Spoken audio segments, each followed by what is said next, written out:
Sinong di magtatanim sa ulan?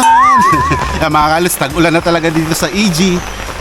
Kaya no choice tayo dahil maulan. Ito lang yung off natin na pagkakataon na makapunta sa ating mga halamanan kasama si Leslie na camera girl natin. Itong update natin, maganda na yung tubo at may bunga na yung mga bilog na talong. Ito, Leslie, ito na yung mga talong natin, no? Kaya lang, ito pakita mo. Ito, yan po yung bilog na talong na kulay puti. Yung mga tinanim natin na galing kay Alido. Then yung maliit pa, yung mga doon, Leslie. Yung mga pahaba, ito bilog, oh. Ito. Yun, oh, hanggang doon. Dito may malaki-laki na yata. Ito, medyo malaki-laki na ito, Leslie, oh. Oh, laki na, di ba? Yan, mga kaluts. Kaso, napag-isip-isip ko, sayang yung mga binhi na nilagay ni Leslie na tawag ko ay kamata. Kamatis at saka talong. Kamata. Kasi nakita ko, napansin ko yun nung tumubo na. Di ko napansin na hinagis niya. Nung magganon na, parang nanghinayang na akong patayin o alisin sa ilalim ng talong. Kasi binhirin naman yun, di ba? Kaya ngayon, itatanim ko doon, parang di naman masayang. Kasi kinukuha yung sustansya ng talong eh. So kailangan babawasan natin. Kagaya nito, Leslie, oh. O di ba? Ang dami niyang nilagay ni Leslie, ngayon ko lang napansin.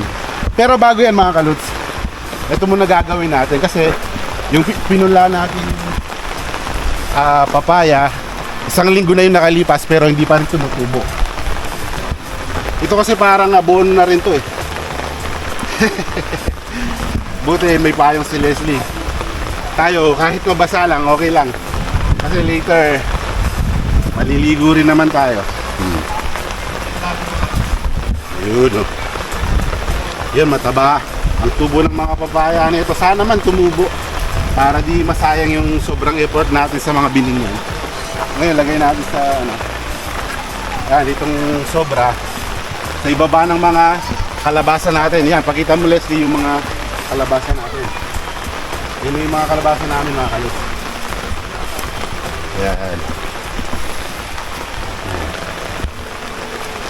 Di ba may mga matataba? Yan, ang sarap na ito, mga kaluts. Di ba? Abangan nyo yung pagluto natin. Nandito pala, Leslie. Leslie, mira. Tingnan mo. May bunga na yung mga bell pepper. Yan. O, di ba? Saka dito meron na rin. Yan. May bunga na. So, di naman nasasayang yung mga pagpapagod natin. Ito, pwede na ng talbusan to. Ilang linggo. Mga bulaklak, di ba? Lalaki na, mga kaluts, oh. Lalaban na sa ano to sa ulan saka sa araw. Ito yung mga itanim ng Leslie. Kaso nag-aagawan pa ng sustansya ng ng talong. Kaya ilipat na lang natin, mga kaluts. Kaya may nabutasan na tayo dito para Leslie. Dito tayo, Leslie, oh. Ito sayang, di ba, mga kaluts, kung dati inalis ko, walang pagtataniman. Walang matatanim na kamatis, di ba?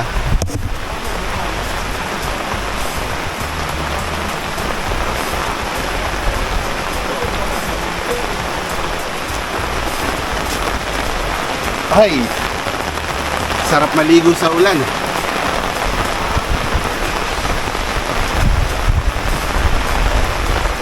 Ito, mga kalos, tapos nang may talim yung mga nating kamata.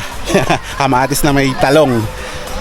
Talong nasa ibaba ng kamatis yan, no. Sayang naman, di ba? Nilagyan ko na lang ng dito, parang harang yan, no. Yun, no.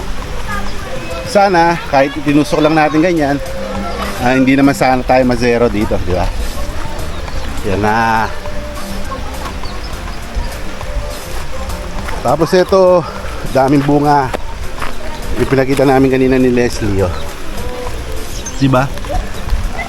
Kada isang sanga may mga 3 bunga. Yan, oh, ito 4 to. Ito rin. Oh. Tapos dito may malaki akong nakita. Malaki-laki. Ito pala, ito sa baba. Yan, oh. Dami nito, oh. Nasa 7. Ganito pala magbunga ang mga puti dito. Yung mga, ito yung mga local na nila dito, talong. Yan o. Tapos ito, pag buko pa lang, na maliit pa yan siya. Ano? Yan yung sinasahog nila sa pambota mga kalods. Dito rin pala may napansin akong noni. Noni na halaman. Ito yung gamot ata ito eh. Sino ba nakakalam dito mga kalods?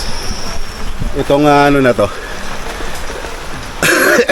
Itong noni yung tawag dito, di ba? O sa Espanyol noni yata, ano. Gamot daw 'yan. Sino nakakalam yan mga kalods? Parang guyabano siya. Ayun, puno na yung balon. Medyo nagulan na kasi. Pala si Elvis Yo. Yan. Kamustas? Yan. Okay. Kararating lang ni Elvis.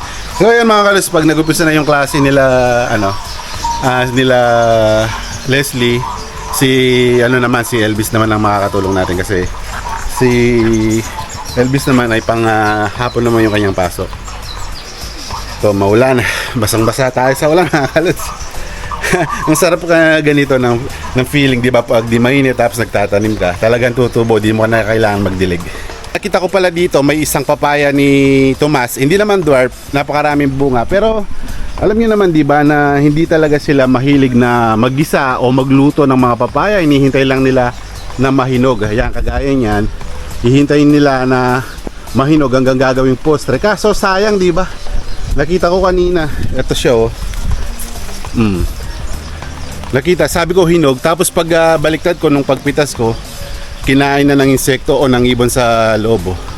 Kaya sabi ko nga sa inyo, inunti natin silang turuan na kumain ng berding papaya. Gagaya no kay Manuela, naumpisa na natin kina Miguel. Eto, di ba, yung mga tinola, mga kokoy, at iba pa na marami pa tayong ituturo sa papaya. Ito sayang di ba?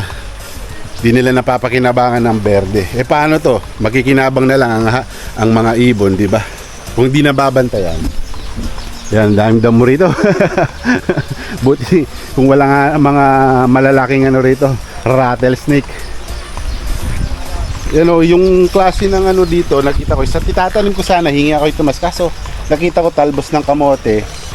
Ito matigas to yung kulay violet.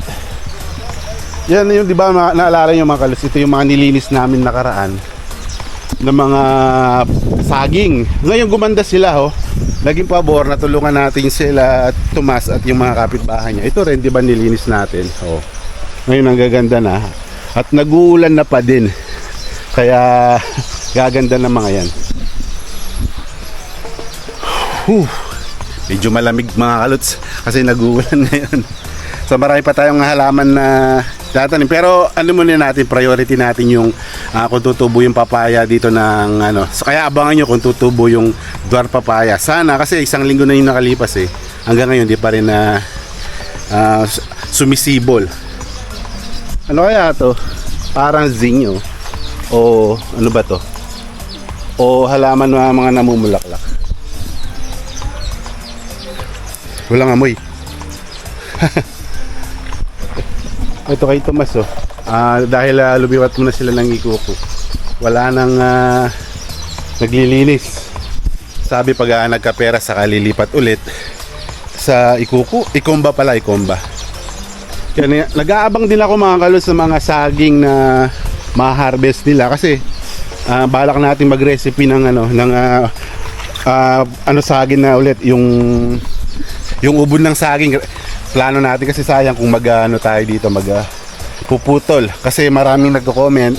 May nag-comment nga sabing ganun sa kanila daw, siguro kung mapapanood nyo to, sa kanila daw yung ubod ng saging ay pagkain lang ng baboy. Wow, sana all.